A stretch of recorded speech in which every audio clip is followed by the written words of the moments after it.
Assalamualaikum warahmatullahi wabarakatuh. Saya Muhammad Gesan Paris dari kelas 8 Yunus akan melakukan eksperimen telur yang mengapung dan melayang di atas air garam. Yang pertama harus disiapkan adalah 3 gelas air tawar. Yang kedua 3 butir telur. Yang ketiga garam. Yang keempat sumpit atau sendok untuk mengaduk. Hal pertama yang harus dilakukan adalah yang pertama, masukkan garam ke dalam gelas yang kedua sebanyak 2 sendok.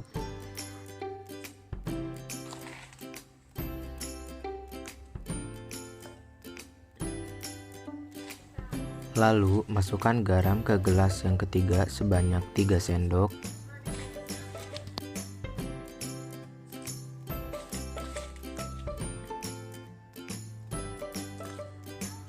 Jangan lupa kita aduk agar garamnya larut.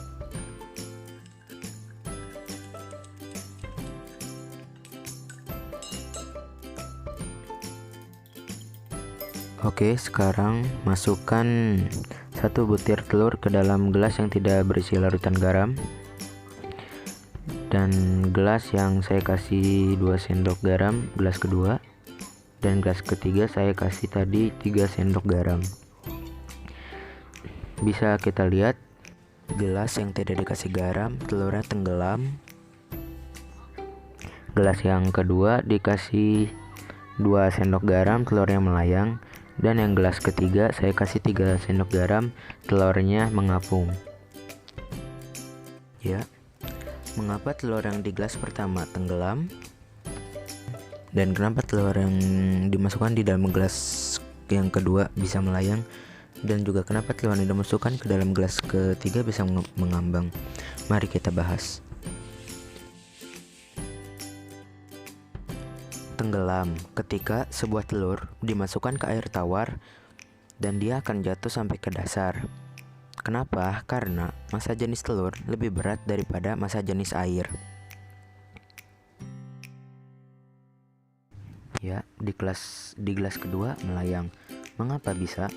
Karena air di sini sudah dimasukkan sebanyak 2 sendok garam.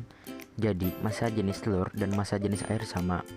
Mengapa bisa sama? Karena massa jenis air tawar yang sudah dilarutkan garam akan lebih berat daripada massa jenis air tawar biasa.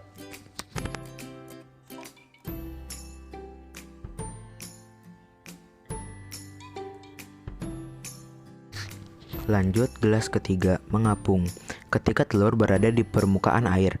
Kenapa bisa begitu? Karena air ini sama seperti gelas sebelumnya, sudah dicampur garam tetapi lebih banyak. Jadi massa air di gelas ketiga pun lebih berat, sudah dijelaskan sebelumnya.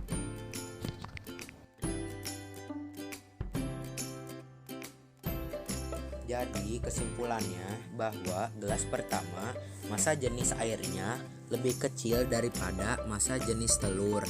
Jadi dapat membuat telur tenggelam. Lalu di gelas kedua air dilarutkan dengan garam sampai massa jenis air sama dengan massa jenis telur. Lalu di gelas ketiga air dilarutkan dengan garam lebih banyak dibandingkan dengan gelas kedua sampai massa jenis air lebih berat daripada massa jenis telur. Sekian dari saya, semoga bermanfaat. Mohon maaf bila ada kesalahan. Wassalamualaikum warahmatullahi wabarakatuh.